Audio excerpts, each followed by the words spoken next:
Hi everyone, this is our channel Around My Story. Please like, share and subscribe. Bonjour, je m'appelle Brenda et voici comment je me suis ridiculisée à l'âge de 14 ans. Avant de vous raconter mon histoire, permettez-moi de souligner quelques points. Tous les adolescents éprouvent parfois un peu d'anxiété.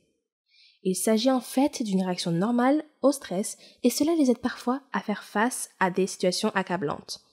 Pour beaucoup d'adolescents, des choses comme parler en public, les examens finaux ou même sortir avec quelqu'un peuvent provoquer des sentiments d'anxiété. Pour certains adolescents, cependant, l'anxiété peut aller au-delà de ces symptômes typiques et affecter négativement les relations amicales et familiales, la participation des activités et même leur travail scolaire. Et ne me faites pas dire qu'être un adolescent ressort du sang du diable. Ok, c'était une blague innocente, mais je le pense vraiment.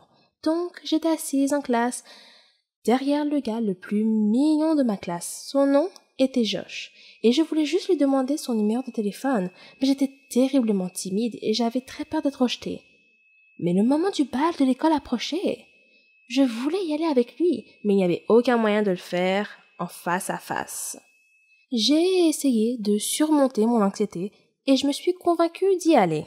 J'ai débattu avec moi-même pendant un certain temps, manquant la plus grande partie de la leçon en classe de ce jour-là, avant de me décider à lui demander. Je lui ai demandé, et il a accepté. Il a lentement pris mon téléphone, a tapé son numéro et me l'a rendu. Je me suis sentie soulagée, j'avais obtenu le numéro.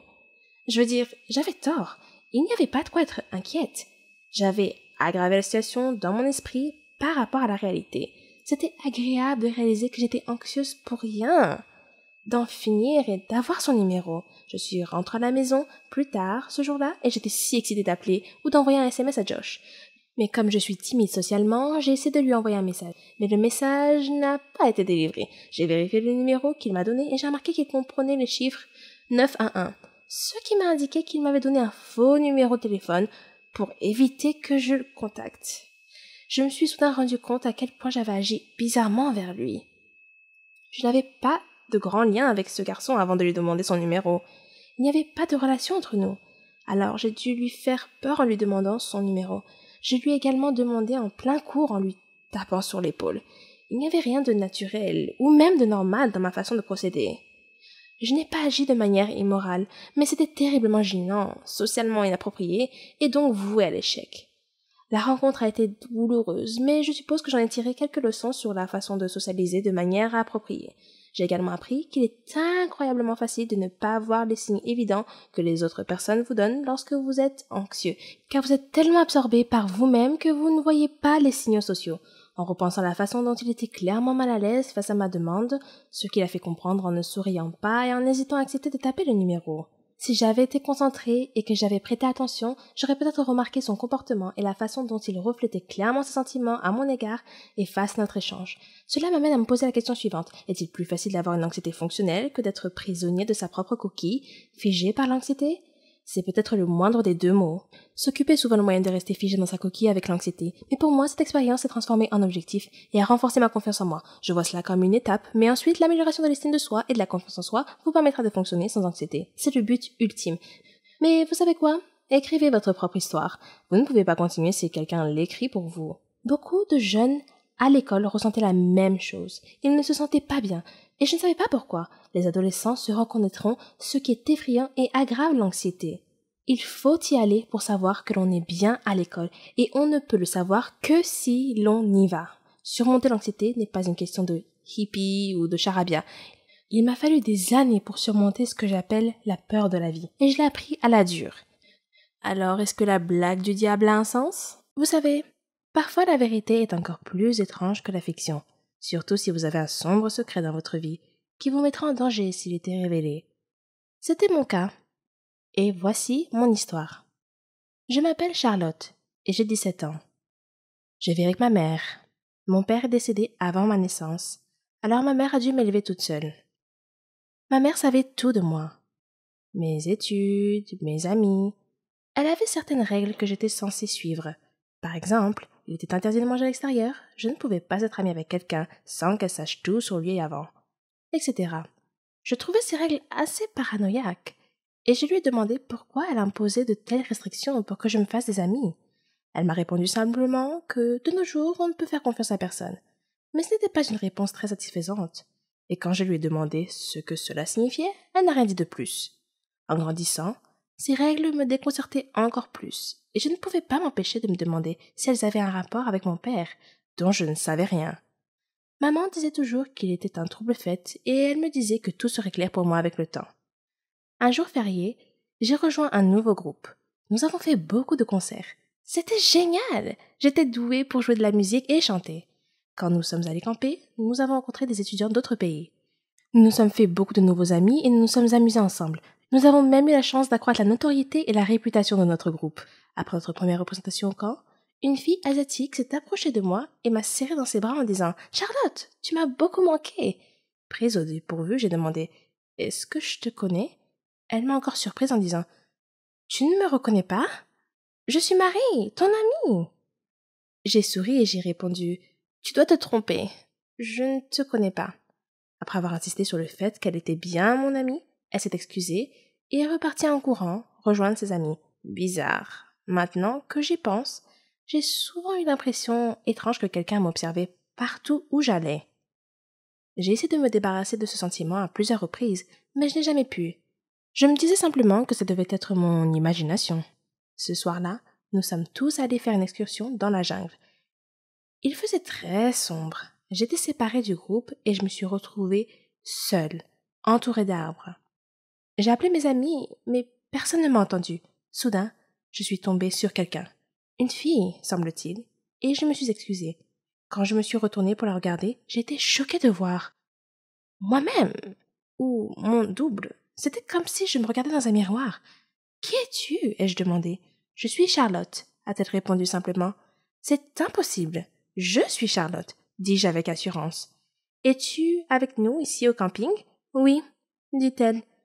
Je lui ai demandé quel était le chemin du retour vers le camping. Elle a indiqué une direction et nous sommes repartis. Alors que nous marchions, son téléphone a sonné. C'était son père. Il était inquiet pour elle et voulait s'assurer qu'elle allait bien. Nous sommes arrivés à nos tentes sans incident et j'ai dit « C'était vraiment agréable de te rencontrer, Charlotte. Je te verrai demain ?» Je ressentais une forte connexion avec cette fille pour une raison quelconque. Puis je me suis rendu compte que j'avais oublié mon sac et je suis allée le chercher. Et de nouveau, j'ai eu ce sentiment inquiétant d'être observée. Soudain, quelque chose me frappe à la tête. Quand je me suis réveillée, je me suis retrouvée assise dans une voiture entourée de personnes portant des lunettes de soleil et j'étais vraiment effrayée. « Qui êtes-vous » ai-je demandé. « Et qu'est-ce que vous voulez de moi ?» Un homme m'a dit que mon père était la raison pour laquelle il m'avait kidnappée. Quand je lui ai répondu que mon père était mort il y a longtemps, il a juste ri. Puis il me pulvérisa quelque chose au visage et je perdis connaissance. Quand je me suis réveillée plus tard, l'autre Charlotte était attachée à côté de moi. L'un des hommes semblait confus de voir moi et a demandé à son patron laquelle de nous était la fille qu'il cherchait. Soudain, j'ai entendu quelqu'un crier « Stop! Ne bougez pas !» La police surgit de la ligne des arbres, encercla la voiture et apprehenda les hommes. Puis, ils nous détachèrent toutes les deux. Quelqu'un est apparu, l'air très inquiet. L'autre Charlotte a commencé à se réveiller et a demandé où elle était et ce qui se passait. Puis, elle vit son père et courut vers lui. Son père m'a alors regardé et m'a demandé mon nom et celui de ma mère. Quand je lui ai répondu, il a dit qu'il savait qui j'étais et m'a dit de transmettre ses salutations à maman et de lui dire qu'il continuait à garder son secret. Puis il me remit une médaille et me serra dans ses bras en disant qu'il n'était pas sûr que nous nous reverrions un jour. Je le regardais toujours d'un air confus. Alors il sourit et me demanda où était mon père. Et je lui répondis que mon père était mort. Il a dit que c'était leur accord entre ma mère et lui, qu'il essayait seulement de nous protéger, moi et l'autre Charlotte, qui se trouvait être ma sœur jumelle. Il dit avoir eu des problèmes dans son travail. Des gens ont menacé de nous tuer. Alors lui et ma mère ont décidé de nous séparer. Elle t'a emmené et j'ai pris ta sœur jumelle, a-t-il dit. Nous avons fait ça pour te garder en sécurité. J'ai appelé ta jumelle Charlotte, comme toi. Je me sentais encore un peu bouleversée à ce moment-là. C'était absurde. Je ne pouvais pas le croire. Soudain, j'ai entendu quelqu'un m'appeler. « Charlotte, réveille-toi! C'est l'heure de notre voyage. Tu as dû faire un cauchemar, car tu criais. » Je me suis réveillée et me suis retrouvée dans une tente avec mon ami. Quand je suis sortie de la tente, je me suis arrêtée. Juste en face de moi, me regardant dans les yeux, se trouvait une fille qui était mon reflet exact. Je m'appelle Ginny. Vous pouvez m'appeler la mauvaise fille si vous voulez. C'est comme ça que les enfants du quartier m'appelaient. J'ai une longue histoire à vous raconter. J'étais l'aînée d'une fratrie de 5 enfants. Ma mère est morte de maladie et mon père a été estropié dans un accident de voiture. Il ne pouvait pas marcher et devait utiliser un fauteuil roulant. Voir mes frères et sœurs souffrir de la faim et de la pauvreté était un spectacle constant à la maison. Mon père était déprimé. Nos voisins nous aidaient beaucoup, mais j'étais constamment inquiète de ce qui se passerait s'ils arrêtaient un jour. J'ai donc décidé de trouver un emploi. Je savais que ça ne serait pas facile, car je n'avais que 15 ans. Qui voudra embaucher une jeune de 15 ans? Malgré mon appréhension et mon manque de confiance, j'ai décidé de trouver un emploi. Je me suis rendue dans de nombreux endroits, des boutiques de vêtements, des magasins de fleurs, des épiceries. La réponse était toujours la même. Nous n'embauchons pas pour le moment. Un jour, me sentant déprimée, je me promenais sans but précis, quand, soudain, je me suis retrouvée près d'un hôpital. Sur une impulsion, j'y suis entrée. J'ai vu une infirmière, mais elle semblait trop morose pour parler. Alors j'ai regardé autour de moi et j'ai trouvé une autre infirmière qui semblait un peu plus gentille. Elle m'a remarqué et m'a demandé si j'avais besoin d'aide. Je lui ai dit que je cherchais un emploi. N'importe quel emploi. Je serais même prête à passer la serpillière et à nettoyer. Elle a compati et m'a dit de ne pas m'inquiéter. Puis, elle est allée dans le bureau du directeur. J'étais inquiète. Étais-je dans le pétrin? 1 minute plus tard, elle m'a appelée pour rencontrer le directeur. Il avait l'air très gentil et il m'a demandé tranquillement mon nom. Je lui ai dit que c'était Ginny. Il m'a dit que Martha, la gentille infirmière qui m'aidait, lui avait dit que je cherchais n'importe quel emploi disponible. Il a dit qu'il avait un travail pour moi, mais qu'il craignait que cela ne pose problème. J'ai ressenti une pointe de peur et j'ai demandé quel était le problème. Il m'a répondu que je devais travailler de nuit. C'est tout? Je me suis sentie tellement soulagée, j'ai immédiatement accepté. Il a dit qu'il aimait mon enthousiasme et que je pouvais commencer demain. J'étais si heureuse. Je suis rentrée rapidement à la maison. J'ai embrassé mes frères et sœurs et j'ai embrassé la main de mon père. Je leur ai parlé de mon nouvel emploi. Mon père m'a regardé avec tristesse et m'a dit que j'étais trop jeune pour avoir à porter cette responsabilité. Je lui ai dit que ce n'était pas grave et que je pouvais y faire face. Quand je partais travailler à l'hôpital tous les soirs, il y avait une bande de jeunes qui traînaient toujours dans le quartier. J'espérais qu'ils ne me dérangeraient pas, mais mes espoirs étaient vains. Ils se moquaient de moi chaque fois que je passais près d'eux. Mais je n'en ai jamais parlé à ma famille. J'ai commencé à travailler comme femme de ménage, mais grâce à mon assiduité et à mon intelligence, j'ai pu en apprendre un peu plus sur les soins infirmiers, ce qui m'a permis d'être promue. D'abord comme aide-soignante, puis comme infirmière. Mes collègues m'ont beaucoup soutenue. Tout était presque parfait, à l'exception de la bande du quartier qui m'embêtait sans cesse et m'appelait Ginny la mauvaise fille. Je souhaitais qu'ils s'en aillent et qu'ils me laissent tranquille. Puis, un jour, un miracle s'est produit. Alors que je travaillais à l'hôpital, les brutes du quartier sont arrivés avec leur chef. Il était gravement blessé. Son corps entier était couvert de sang et criait pour que quelqu'un vienne l'aider. Quand ils m'ont vu, ils m'ont supplié de le sauver. J'ai travaillé rapidement avec les autres membres du personnel. Son état était grave. Il avait été victime d'un terrible accident de moto. Le personnel et moi avons travaillé fébrilement pour stabiliser son état et le soigner.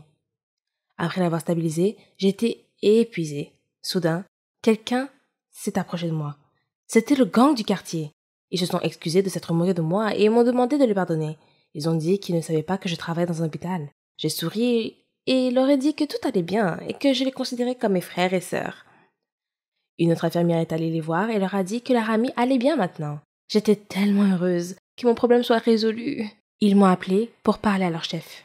Il avait les larmes aux yeux et m'a dit qu'il était tellement désolé et m'a demandé de lui pardonner. Il était si sincère que j'étais émue. Je lui ai demandé gentiment de se taire et de se reposer. Alors que je m'éloignais, il m'interpella et me remercia à nouveau. Après cet incident, le directeur m'a convoqué et m'a félicité d'avoir sauvé la vie du patient ce jour-là.